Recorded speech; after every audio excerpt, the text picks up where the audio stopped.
Alright guys, I have filled my cart with a lot of things because I'm unsupervised today. So I have got this geranium creeping jenny basket.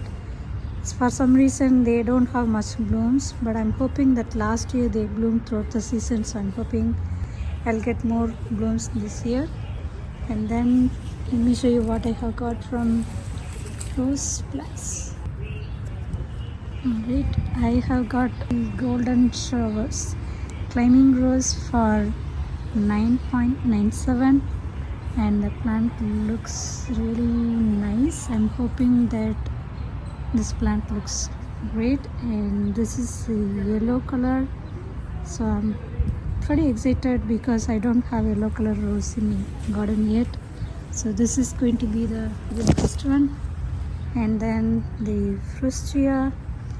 And look at this guys, what another good find I have got. This is the Don Juan climbing rose. This is another one I bought.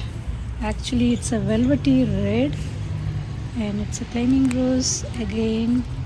This is 9.97, so I'm pretty excited, and the plant looks really healthy, stunning, and it already have buds, so I'm pretty excited. And the third rose that I have planned or found is Moonlight in Paris. So this is again going to be same color combination that I have bought, like sunset tone from heirloom roses, but I don't know, for some reason I'm attracted with these colors. I'm pretty excited to buy this, and that too the plant is not looking so great, but I think for the bare root this is definitely a good choice for $10. That's pretty much what I have got today. So I think I have to start planting all the plants that I am purchasing because they are all need some support, so I have to do that this weekend.